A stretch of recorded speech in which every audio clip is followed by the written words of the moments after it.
ஓம் ஸ்ரீ குருப்யோ நமः. சாந்தாம் சாரத பார்வணேந்து வதனாம் பத்மாசனே சம்ஸ்திதா பக்தியா பாவன ராம கிருஷ்ண சரணாம்போஜாம் பஜந்தீம் சிவாம் சம்சாரானலதக்த பக்த ஹிருதயே சஸ்வத் கிருபாவர்ஷிணி அம்பாம் நிஸ்துல கீர்த்தனீய சரிதாம் ஸ்ரீ சாரதாம் பாவையே. அம்மா தொடர்கிறாள். 7 ஆண்டுகளுக்கு பின் வந்துள்ள கதாயியை பார்க்க காமார்புகூர் வாசிகள் ஆவல் மீதுர கூடினர். கதாயி மகா பெரிய ராமகிருஷ்ணராகிவிட்டாரா அல்லது அசல் பைத்தியமாகிவிட்டாரா என்று தெரிந்து கொள்வதில் அவர்களுக்கு ஆர்வம் இல்லை. அவர் எப்படி இருந்தாலும் தங்கள் கதாயி என்று அவரிடம் அன்பை கொட்டுவதற்கே அந்த நல்ல கிராமவாசிகள் கூடினர். ஜொலிக்கின்ற தேகமும் கருணையில் நனைந்த கண்ணும் உலகில் ஒட்டாத நகை இழையிடும் திருவாயுமாக ராமகிருஷ்ணர் பிரவேசித்த உடனேயே அவர்களுக்கு அவரது பைத்தியத்தை பற்றிய கொஞ்ச நஞ்ச ஐயங்களும் பறந்தன. அவரது ராமகிருஷ்ண அவதார மகிமை பற்றிய மதிப்பில் பிறந்த பயக்லேசமும் ஓடிப்போயிற்று. தங்கள் கதாயியேதான் என்று நெருங்கி வந்து அமர்ந்தனர். எட்டத்திலே நின்று முக்காடை சிறிதே திறந்து அவரை பார்த்தாள் சாரதாமணி. அவரது தோற்றத்தை கண்ட மாத்திரத்தில் எல்லையில்லாத அன்பையும் சுயநலம் என்பதே இம்மியும் கலக்காத துறவையும் பிரத்யக்ஷமாக நுகர்ந்தாள் சாரதாமணி. விவரம் தெரிந்தபின் இப்போதுதான் அவள் அவரை முதல் முறையாக பார்க்கிறாள். முதல் பார்வையிலேயே சுயம் போயிற்று.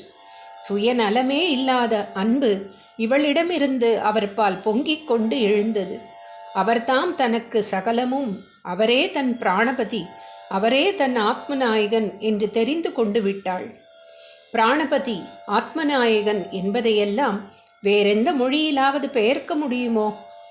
தேகத்தின் பதியையும் ஷரீரத்தின் நாயகனையுமே உலகம் பொதுவில் அறிந்திருக்கிறது. ஆனால் நம் தேசத்து பெரியவர்கள் பிராணநாயகன் என்று ஒருவனை கண்டுபிடித்திருக்கிறார்கள்.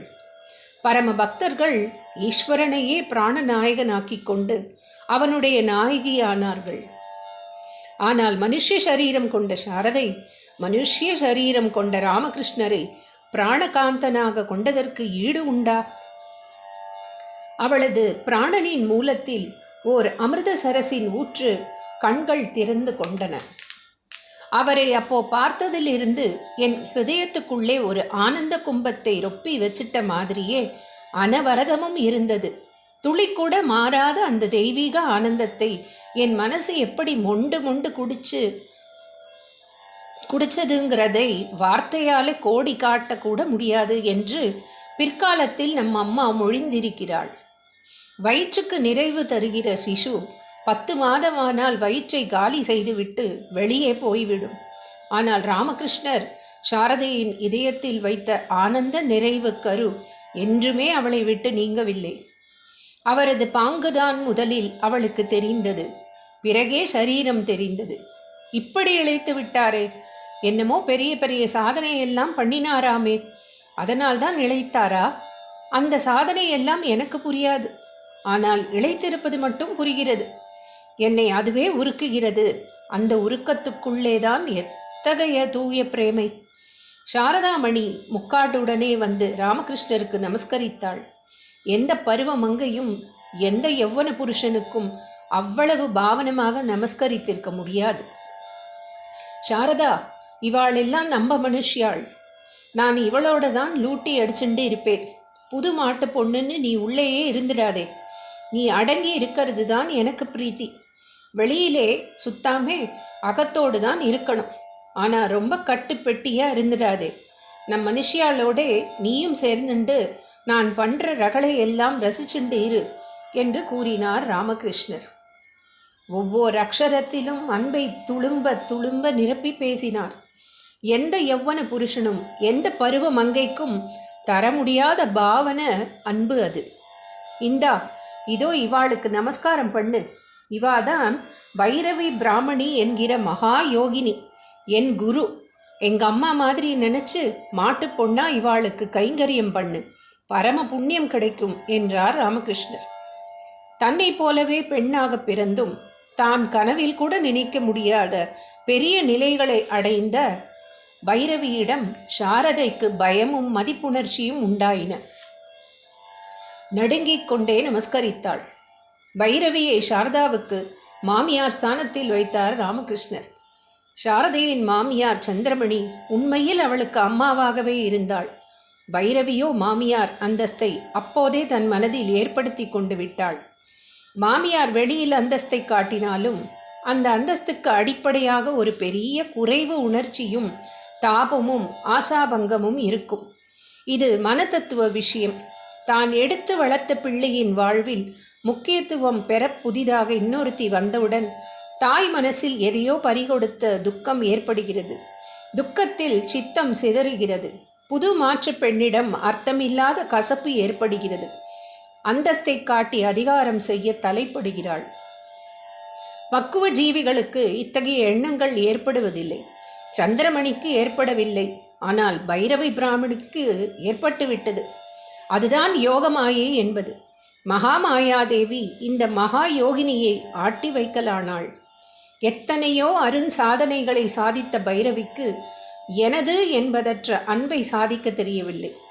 எனது வந்தபின் அன்பு போய் ஆசை உண்டாகிவிட்டது. ராமகிருஷ்ணரை தனது சொத்தாக நினைத்து வாஞ்சை வைத்து விட்டவள் அவள். அவருக்கோ ஆசையே தெரியாது, அன்புதான் தெரியும். அந்த அன்புக்கு இப்போது ஒரு பங்காளியாக வந்து நின்ற சாரதையை பிராமணி போட்டியாகவே எண்ணினாள். உண்மையில் அன்போ எத்தனை பங்கு போட்டாலும் குறையாது என அவள் அறிந்தாள் இல்லை. பிற்பாடு தனிமையில் ராமகிருஷ்ணரிடம், அப்பனே, உன் மனைவி நன்றாக வளர்ந்து விட்டாள். அவளை பார்த்தால் எந்த புருஷ மனசும் சஞ்சலிக்கும். நீ ஜாக்கிரதையாய் இருக்கணும் என்றாள். அவளது உள்நோக்கம் அவருக்கோ தெரியாது. வெறுமே புன்னகை புரிந்தார். என்னை அவதார புருஷன் என்று மகாபட்ட வித்வத் சபைக்கு நிரூபித்து காட்டினாயே. ஆனால் நீ உன் மனதில் என்னை பற்றி அப்படி நினைக்கவில்லையோ? அவதார புருஷன் பெண் மோகத்துக்கு ஆளாக முடியுமா? பெண்கள் எல்லாரையும் சர்வேஸ்வரியின் வடிவமாக பார்க்கிற எனக்கா உபதேசம் செய்கிறாய் என்றெல்லாம் ராமகிருஷ்ணர் அவளை கேட்டிருக்கலாம். ஆனால் கேட்கவில்லை. அம்பாள் அவளுக்கு ஒரு பாடத்தை புகட்டி கொண்டிருக்கிறாள். கட்டி நன்றாக பழுத்த பின்தான் அதை அம்பாள் அறுப்பாள். இப்போதே நாம் நேரடியாக தலையிடக்கூடாது என்பதால் அடங்கி இருந்தார். அம்மா தொடர்வாள். கருங்குழல் அவிழ்ந்து தொங்கும், கண்களில் கருணை பொங்கும், அருங்குண நாணம் ஓங்கும், ஆடையும் தலைமேல் வாங்கும், சுரங்களில் வளைகள் தங்கும், கற்பினுக்கரசி பூவின் சரங்கொடு காமன் தீண்டா சாரதா அன்னை வாழ்க.